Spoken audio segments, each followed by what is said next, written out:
Hola, ¿cómo les va? Vamos a hablar de lo que es los conceptos básicos de ventilación mecánica. Nosotros consideramos que si nosotros podemos manejar los conceptos básicos, podemos manejar cualquier ventilador. Entonces, antes de hablar de modos, antes de hablar de monitoreo, tenemos que saber qué significan las palabras que habitualmente nosotros usamos. ¿Qué significa presión? ¿Qué significa flujo? ¿Qué significa volumen? Entonces vamos a hablar de lo que son los conceptos básicos de ventilación mecánica, para que cuando hablemos sepamos de lo que estamos hablando. Entender que primero no se llama respirador, por eso se dejó de llamar respirador, se llama ventilador, porque lo que hace es soplar. Lo único que hace el ventilador es mandar aire, mandar un flujo, sopla, no respira. La respiración propiamente dicha se produce cuando se produce el intercambio gaseoso a nivel alveolo capilar. Entonces lo único que hace el ventilador proporciona un flujo de gases a una presión determinada que nosotros la seteamos, produciendo cambios en los volúmenes pulmonares. Entonces un ventilador sopla. Obviamente que han venido evolucionando, hoy los nuevos ventiladores cada vez se van modificando más, para tratar de adecuarse más a las necesidades del paciente, o sea que cada vez van mejorando mucho más la tecnología. De cualquier manera, sabiendo los conceptos básicos, se van a poder manejar cualquier ventilador. Tendrán nuevas tecnologías, tendremos ventiladores con tecnologías que se adecúen más al disparo neural del paciente, con nuevas tecnologías que nos puedan ayudar a detectar asincronías o que disminuyan la posibilidad de asincronías. En esa búsqueda está la bioingeniería en estos momentos, ¿no? Nosotros tenemos el ventilador, que tenemos una entrada, tenemos que conocerlo el ventilador, lean los manuales nos enseñan un montón, los manuales de los ventiladores, cómo se enchufa, a cuántos kilos tengo que poner el manómetro, cuánto dura la batería, ¿tiene batería? ¿Cuánto dura la batería en el caso de que el ventilador pierda la energía? Entonces entra una energía neumática a través del oxígeno y el aire comprimido, son los que habitualmente utilizamos en la unidad de cuidados intensivos, y la energía eléctrica. Y después nos da un output o un resultado, nos muestra algo a través de patrones de onda, que vemos la onda de presión, de volumen, de flujo, que ahora vamos a ir viéndola. Después les vamos a dejar un videito de cómo se arma todo esto para que les quede bien. Entonces uno dice, bueno, ¿a qué pacientes le vamos a hacer ventilación mecánica? Puede ser dos situaciones: o anormalidades en la ventilación o anormalidades en la oxigenación. Cuando yo tengo anormalidad en la ventilación, es la anormalidad es para entrar y sacar el aire. ¿Está? Tengo problemas para hacer el disparo, para meter el aire, para sacarlo. Eso es anormalidad en la ventilación. ¿Y cuál es una indicación de ventilación mecánica? Disfunción del disparo, porque está dormido, porque está sedado, porque tiene una lesión cerebral, porque tiene alteración en la conducción del estímulo nervioso, por ejemplo, un paciente que tiene una lesión a nivel medular, porque hay anormalidades en la pared torácica que no le permiten expandir el tórax, porque el paciente está con mucha fatiga muscular y ya no puede ventilar más, o porque hay un incremento de la resistencia de la vía aérea, por ejemplo, en un paciente asmático o un paciente EPOC. Esas son anormalidades en la ventilación. Después tenemos anormalidades en la oxigenación. La anormalidad en la oxigenación tienen que ver con el intercambio gaseoso propiamente dicho, y esto se produce a nivel alveolo capilar, abajo. Entonces, ¿qué podemos tener ahí? Podemos tener hipoxemia refractaria. eh, ¿Qué significa hipoxemia refractaria? O sea, es como los pacientes ahora, los pacientes COVID, ¿no?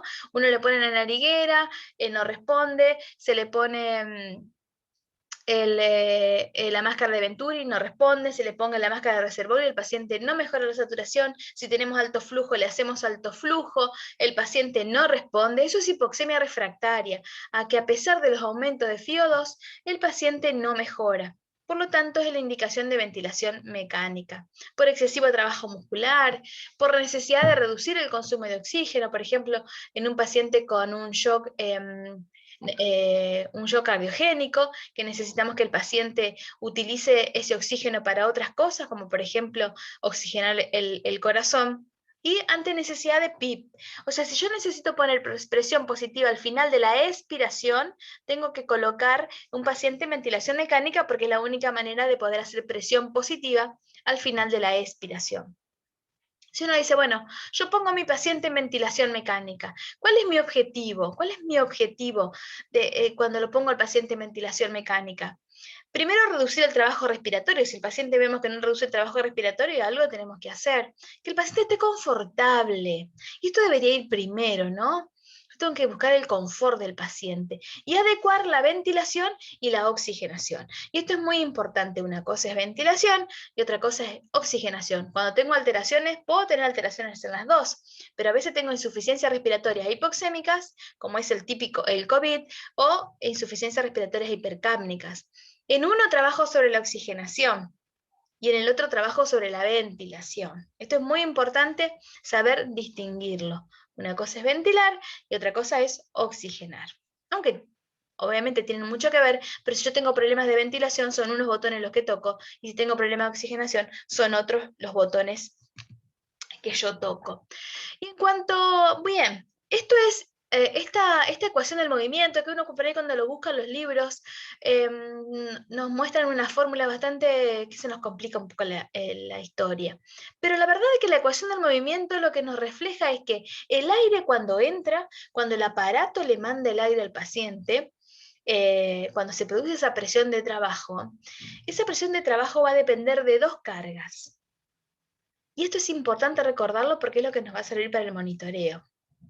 Va a depender de las cargas resistivas y va a depender de las cargas elásticas. ¿Qué significa esto?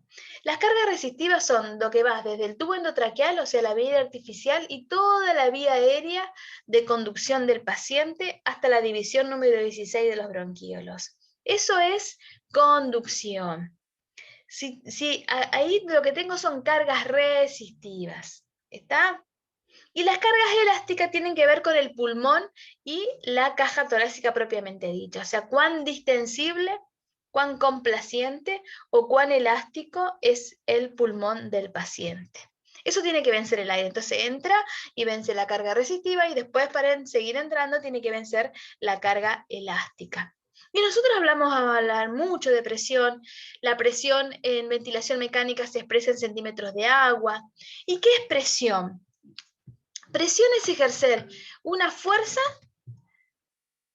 sobre una superficie. ¿Está? Por lo tanto, la presión va a depender de la fuerza y de la superficie. En este caso, en ventilación mecánica, la fuerza es el volumen, es el flujo, y la superficie es el pulmón del paciente, la vía aérea artificial del paciente. ¿Está?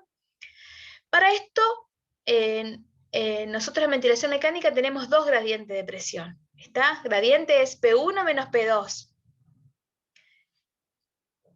Tenemos una presión que va del ventilador a la vía aérea. La presión en el ventilador es mayor que la de la vía aérea, por lo tanto el aire entra. Y después tenemos el segundo gradiente que va de la vía aérea a el pulmón del paciente, que es el segundo gradiente de presión. ¿Está? La presión en la vía aérea es mayor que la del alveolo, por lo tanto el aire entra. Entonces dijimos que presión es fuerza sobre superficie. Entonces, si yo aumento la fuerza, por ejemplo, a un paciente, le aumento el volumen corriente, ¿qué va a pasar con la presión? Va a aumentar, porque aumenté la fuerza. Si yo en vez de ventilar dos pulmones, ventilo uno porque se me intubó bronquiofuente derecho, ¿qué va a pasar con la presión? Va a aumentar.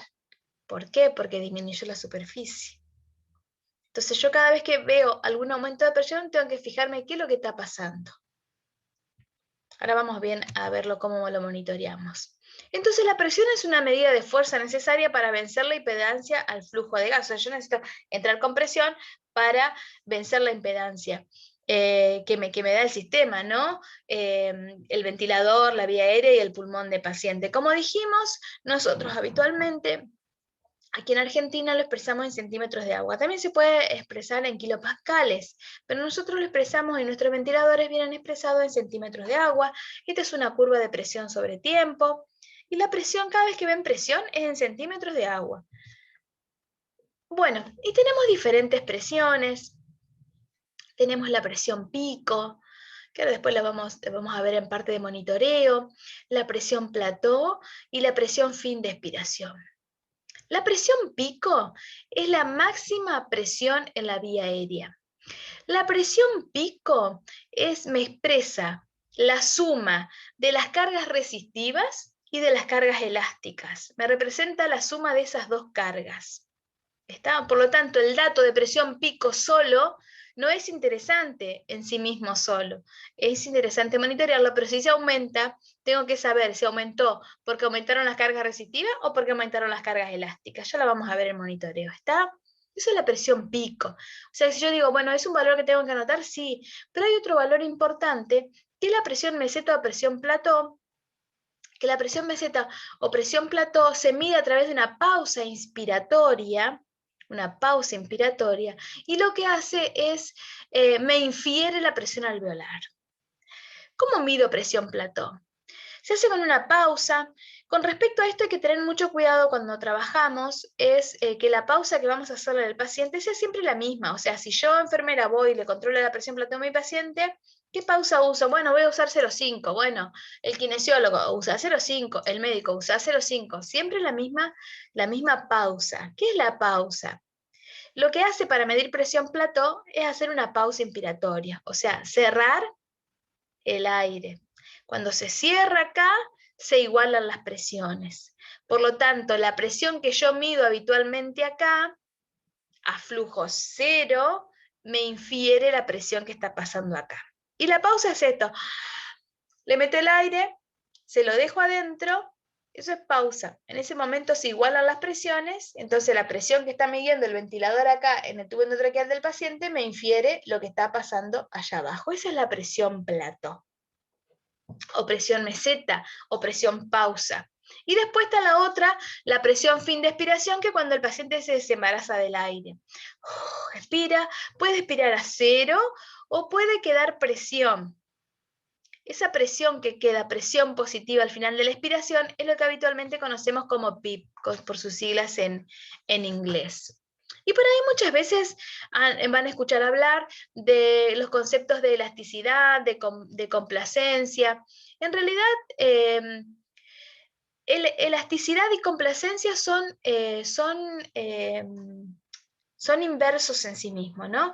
Un pulmón es complaciente cuando un pulmón se permite entrar el aire, ¿está? Y se permite modificar. Eso es un pulmón complaciente, lo puedo modificar. Un pulmón elástico es aquel pulmón que yo le hago la fuerza, pero cuando dejo de hacer la fuerza vuelve a su situación anterior.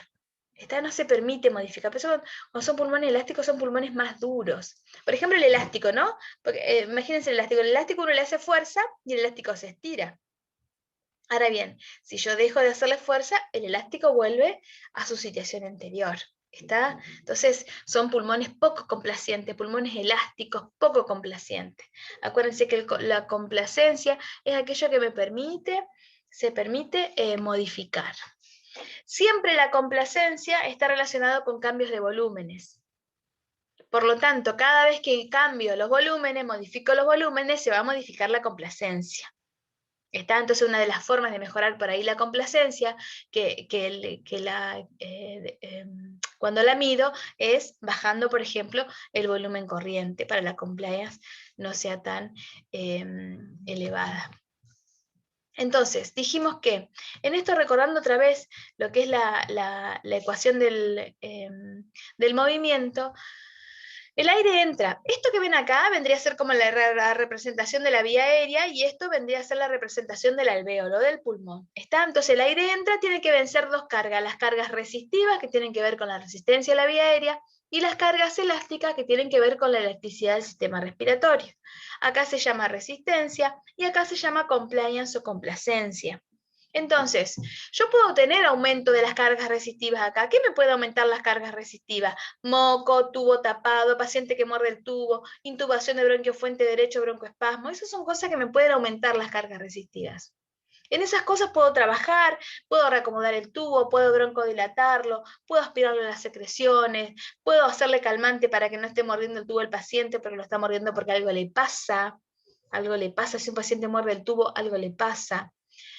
Y lo otro es la elasticidad del sistema respiratorio que tiene que ver con las cargas elásticas. Entonces, cuando ¿Qué me puede modificar la carga elástica? Un neumotórax, un hidrotórax, un paciente de una telectasia, una neumonía, un aumento del distrés respiratorio. Todo eso me aumenta las cargas elásticas, me disminuye la complacencia.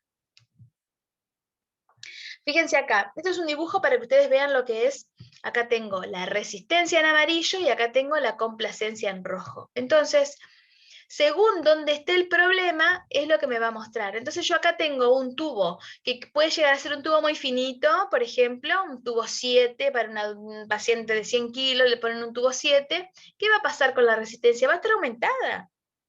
Porque no es lo mismo soplar por un tubo grande que soplar por un sorbete. Entonces en el sorbete la resistencia está aumentada.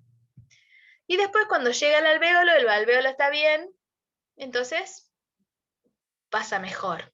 Ahora bien, puede pasar otra cosa. Yo tengo un tubo limpio, grande, sin secreciones, porque acá en el 1 no solamente puede ser la representación de un tubo chico, sino que puede ser la representación de un tubo o de una vía respiratoria que se encuentre con moco, secreciones, broncoespasmo, ¿está? Y acá tengo una buena vía abierta, limpia, un tubo con un buen calibre, con un buen radio y un pulmón con baja complacencia. ¿Está? Entonces los problemas no los voy a tener acá arriba, sino que los voy a tener aquí abajo. ¿Es importante discernir entre uno y otro? Sí, porque cuando yo tengo problemas de resistencia, yo puedo actuar, aspirar, acomodar el tubo, broncodilatar, pero cuando tengo problemas de complacencia, ahí la cosa se complica, tendremos que ir todos, ocultar bien al paciente, sacarle una radiografía, ver qué pasa con las presiones, por qué cambió, empeoró el paciente. Bueno, hizo un neumotórax, ojo a eso. Hablamos mucho de resistencia. La resistencia está causada por todo lo que es la vía aérea, pero no solamente la vía aérea artificial, que puede ser el tubo endotraqueal, sino la vía aérea del paciente, que es todo, de donde circula el aire hasta la división número 16 de los bronquiolos, ¿no? Todo eso es resistencia. Si yo pongo un patrón de flujo muy elevado, muy turbulento, también aumenta la resistencia. Si yo pongo mucho volumen, también se puede aumentar la resistencia. Si yo le quiero meter 400 en 0,5 segundos, también, porque lo voy a tener que meter muy rápido y me aumenta la turbulencia. Todo eso aumenta la resistencia. Se dice que la resistencia de la vía aérea varía en forma inversamente proporcional al radio de la vía aérea y directamente proporcional a la longitud de la vía aérea y a la densidad del gas. ¿Qué significa esto? ¿Es importante la longitud del tubo? Sí, pero no tanto. Lo más importante es el radio. ¿Está? Entonces yo le voy a poner un tubo a un paciente, tengo que tratar de poner un tubo lo más grande que el paciente tolere, y tratar de que ese radio del tubo esté liberado. ¿Liberado de qué? Liberado de moco, liberado de acodaduras, liberado de mordeduras de pacientes, liberado de broncoespasmo. ¿Está? ¿Y por qué el radio? Y porque según esta ley, el radio tiene 4 veces más incidencia que la longitud. ¿Está? Entonces, una disminución pobre del radio produce grandes aumentos de la resistencia en la vía aérea. ¿Está? Que ustedes ven acá, por ejemplo, un poco de moco, un poco de broncoespasmo puede producir grandes aumentos de la resistencia de la vía aérea. Bien.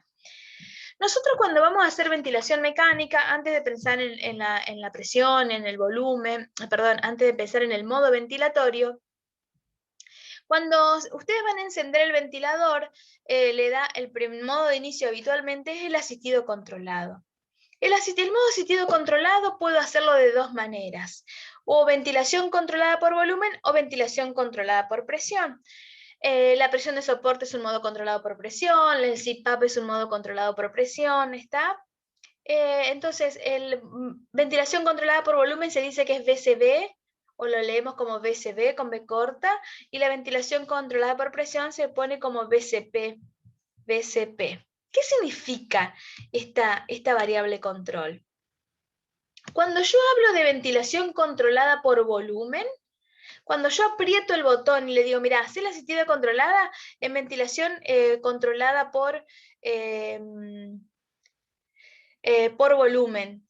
¿Qué significa? Que yo le digo al ventilador, entregale 500 de volumen. Como ven acá, dale 500 de volumen. ¿Qué va a hacer el ventilador en cada una de las ventilaciones? ¿Cuánto le va a dar? 500 de volumen. Esa es la variable independiente. O sea, la que nunca va a modificarse. ¿Qué es lo que tengo que controlar yo? Las presiones que esa entrada de volumen genere según las cargas resistivas y elásticas del paciente. Así que cada vez que ustedes tienen un paciente en ventilación controlada por volumen, ojo a las presiones. ¿Qué tengo que controlar yo? ¿Cuáles son las alarmas que tengo que poner? Las alarmas de presión. ¿Está? Porque dependiendo de las cargas resistivas y elásticas, la presión se puede modificar.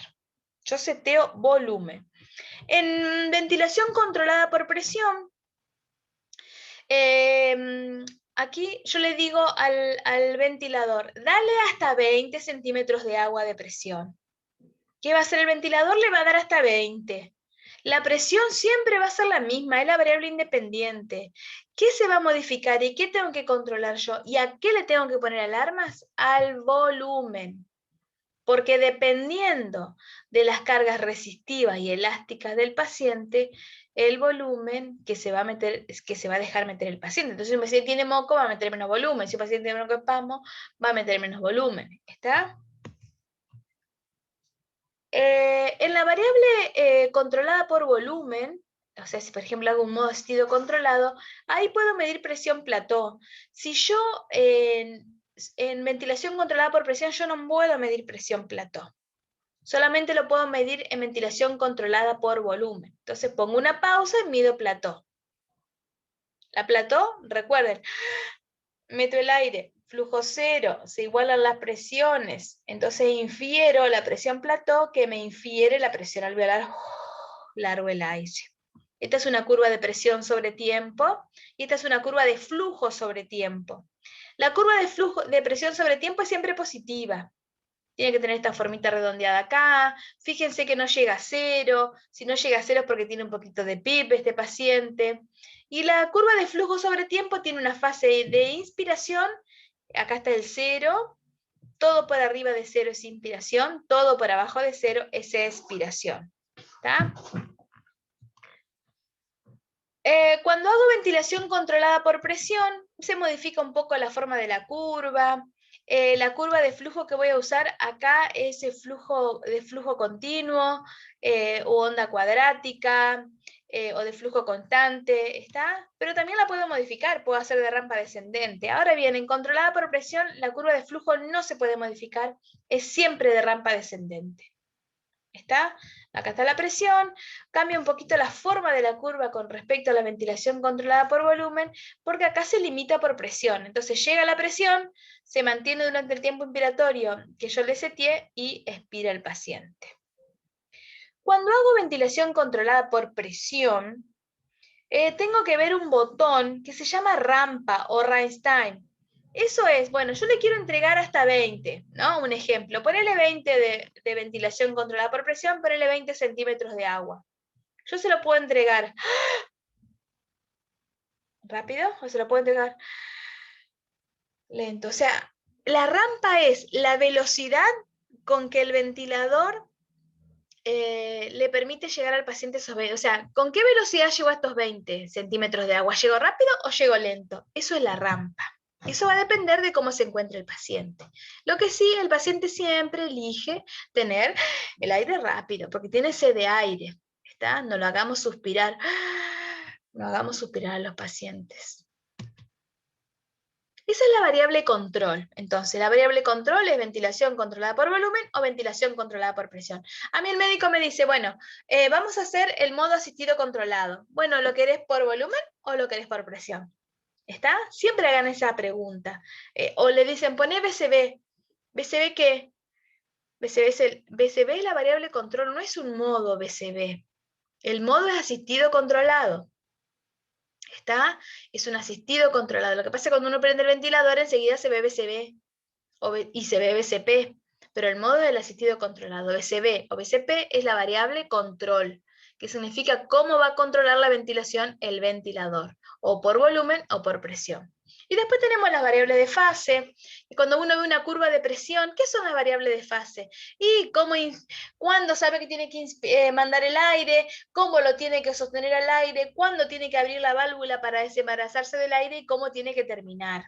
Esa es la variable de fase. Entonces tenemos la variable disparo. ¿Está?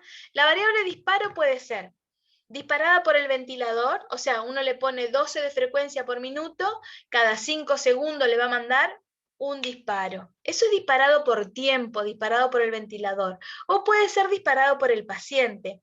Cuando es disparado por el paciente, tengo que setear la perillita de la sensibilidad. Puede ser por sensibilidad por flujo o sensibilidad por presión. Ya después lo vamos a ver a eso. Después está la variable límite, o sea, el valor máximo que se alcanza durante la inspiración. Después está la variable ciclado, o sea, pasar de la inspiración a la... ¿Cuándo sabe el ventilador que tiene que abrir la válvula para no seguir inflando al paciente? ¿Está? Entonces ¿cuándo cicla? Ciclado no es esto es disparo. Ciclado es pasar de la inspiración a la expiración. Y después está la variable fin de expiración, que es la PIP, ¿no? Acá, para que quede claro, la ventilación controlada por volumen está limitada por flujo, o sea, abro la canilla, un flujo por tiempo, formo volumen corriente, ¿está? Entonces, la ventilación controlada por volumen está limitada por flujo y ciclada por volumen. Cuando llegó a los 500, ¡pum!, abrió la válvula. ¿Está? La ventilación controlada por presión está limitada por presión, o sea, llegó hasta 20,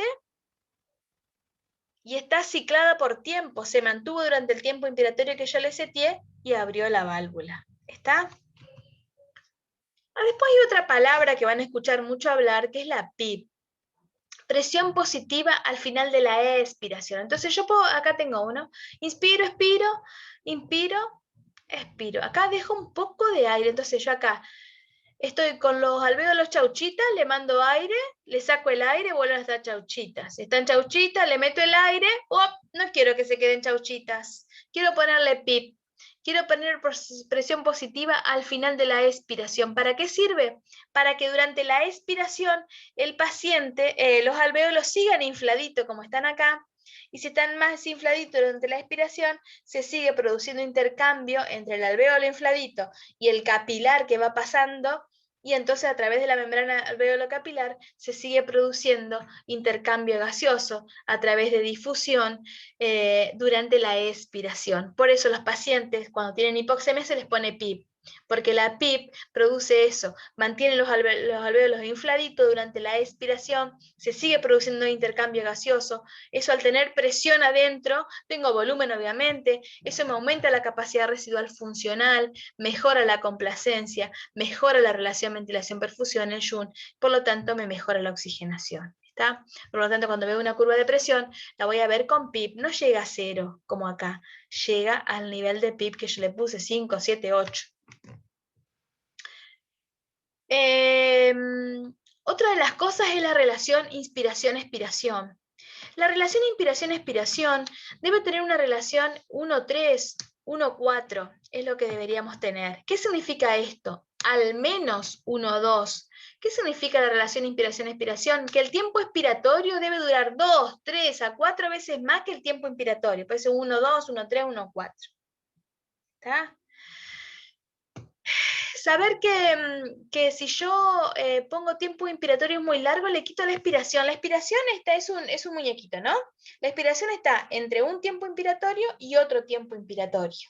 Ahí está la expiración. Yo no tengo un botón que diga quiero tanto de expiración. Depende de lo que está haciendo un tiempo inspiratorio y lo que hace otro tiempo inspiratorio. Entonces hay que tener cuidado con la relación IE para seguirla manteniendo cuando aumento la frecuencia respiratoria. Si yo aumento la frecuencia respiratoria, le resto al tiempo expiratorio, o prolongo el tiempo inspiratorio, entonces le resto a la relación IE. Entonces, si yo quiero mejorar la relación IE, ¿qué hago? Trabajo sobre la frecuencia respiratoria o trabajo sobre el tiempo inspiratorio. Esta es la curva de presión, acá está, esta tiene PIP, acá está el disparo, acá está todo lo que es el soporte inspiratorio, la pausa inspiratoria, acá mido la presión platón y acá expira el paciente. Otra de las palabras que habitualmente utilizamos es el volumen. Volumen es, lo que hace es me representa la cantidad de gas que el ventilador suministra al paciente. Habitualmente lo precisamos en mililitros o lo expresamos en litros. Entonces, habitualmente nosotros hablamos de volumen corriente. El volumen corriente es el volumen que habitualmente nosotros intercambiamos con el aire ambiente, ¿no? Más allá de la capacidad residual funcional.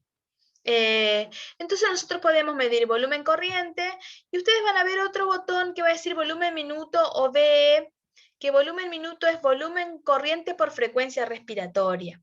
Entonces, cuando uno empieza a ver volumen y a ver frecuencia respiratoria, no los puede pensar por separado, hay que pensarlos juntos. ¿Para qué me sirven el volumen y la frecuencia? Me sirven para mejorar la ventilación alveolar, son parte de la ventilación alveolar, ¿está? Es para eliminar la CO2, o sea, yo tengo una producción de CO2, tengo que tratar de eliminarla. ¿Cómo la elimino? A través de la ventilación alveolar, y dentro de eso el volumen minuto. Lo elimino con volumen corriente y frecuencia respiratoria. Y acá está el problema del volumen corriente, porque entonces hay unas fórmulas para sacar el volumen corriente correcto, dependiendo del peso seco del paciente. ¿Por qué? Porque los pulmones nos engordan las caderas, nos engorda el abdomen, nos engordan los brazos, nos engorda la cara, todo nos engorda, pero los pulmones no engordan. Por lo tanto, siempre el volumen corriente se hace sobre el peso seco del paciente. Para eso hay una fórmula que después se las vamos a mostrar en seteo. Esa fórmula nos permite saber cuál es el volumen corriente para ese paciente según su estatura, su sexo y su estatura. ¿Está? Por eso en las terapias intensivas tiene que haber 1 metro. O centímetros de las costureras para medir a nuestros pacientes, para poder sacar perfectamente la fórmula de volumen corriente. ¿Está? El volumen corriente, uno puede decir, dale 500 de volumen corriente. Ahora, ¿cómo se lo doy? ¿Se lo doy rápido o se lo doy lento? Entonces, el volumen corriente no solamente tengo que pensar en cuánto volumen corriente le doy, sino con qué calidad se lo doy.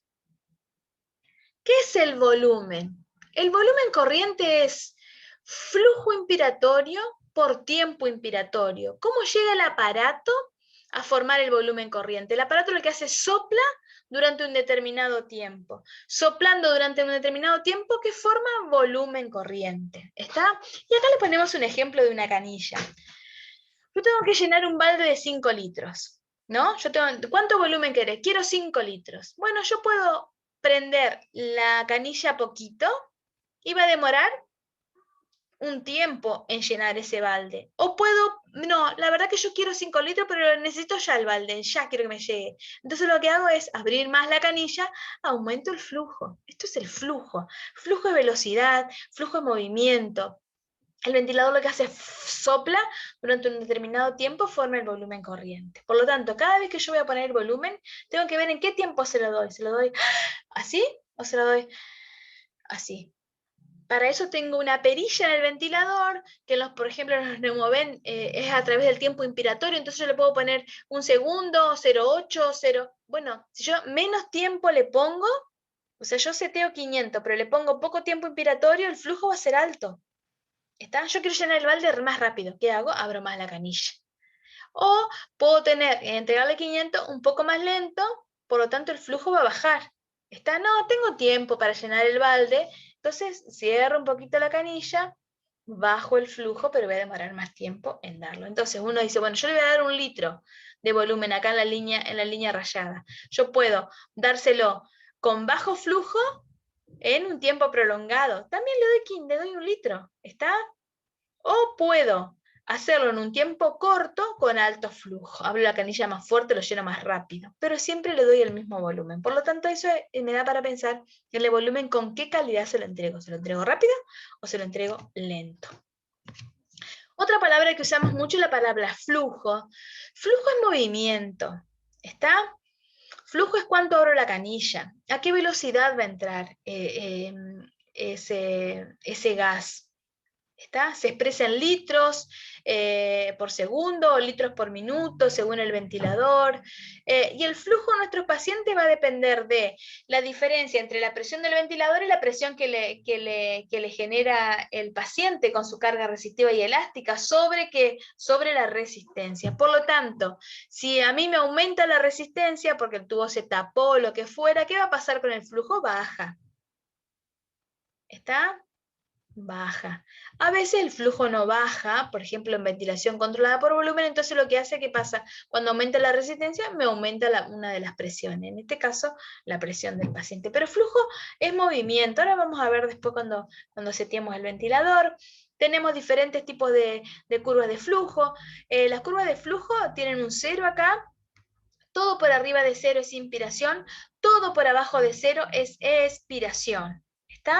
Todo esto es tiempo inspiratorio, todo esto es tiempo expiratorio. ¿Qué hay que tomar en cuenta en la curva de flujo? Que todo el aire que entra tiene que salir. Y salir bien. Ahora lo vamos a ver en el monitoreo. O sea, yo entro 500, tiene que salir 500. Y además de salir, tiene que salir todo, volver acá. Esta curva de la expiración tiene que ser bien redondeadita y tiene que siempre llegar a 0, siempre llegar a 0. Si no llega a 0 tenemos que tener cuidado, ahora lo vamos a ver en monitoreo.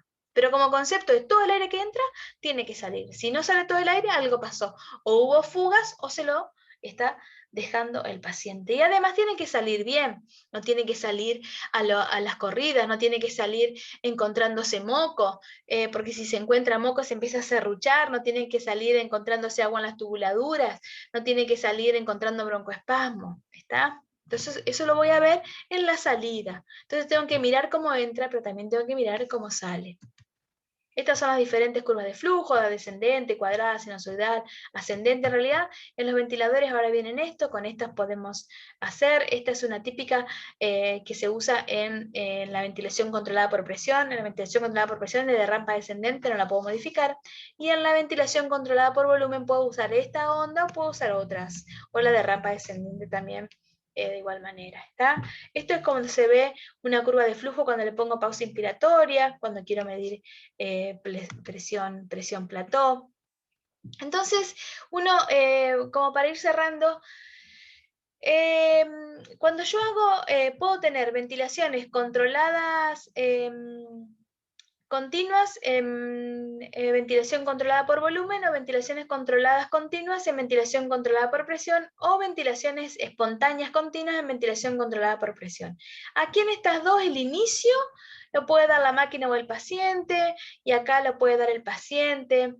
El límite acá en la ventilación controlada por volumen es el flujo, el límite en la ventilación controlada es la presión. En la ventilación controlada por presión es la presión. El ciclado, ¿cuándo pasa la inspiración a la expiración? Cuando hago ventilación controlada por volumen, cicla cuando llegó al volumen que yo le seteé. Cuando hago ventilación controlada por presión, cicla después del tiempo, de terminar el tiempo inspiratorio. El tiempo inspiratorio acá lo programa siempre, lo programa la máquina. Esto en el modo estilo controlado. Ya lo vamos a ver después bien en modos. Acá en la ventilación controlada por volumen, el volumen siempre es el mismo. En la ventilación controlada por presión, el volumen va a variar dependiendo de las cargas resistivas y elásticas del paciente. La presión en la ventilación controlada por volumen va a variar dependiendo de las cargas resistivas y elásticas del paciente. Y en la ventilación controlada por presión es siempre la misma. El flujo aquí es fijo, siempre el mismo, y aquí va a variar, porque como varía el volumen, va a variar. Y la frecuencia respiratoria, siempre le programa una frecuencia respiratoria, pero en las ventilaciones controladas continuas, en el modo asistido controlado, si el paciente quiere iniciar nuevos ciclos respiratorios, los va a iniciar. Y después tenemos las espontáneas, que ya lo vamos a ver bien, que acá en las espontáneas el paciente maneja, nosotros solamente le damos presión y todo lo demás lo maneja el paciente. Entonces uno dice, bueno, ¿qué hace acá? Y yo lo único que le doy es presión, por ejemplo, una presión de soporte. Después todo lo demás lo maneja el paciente. Bueno, gracias, ahora seguimos.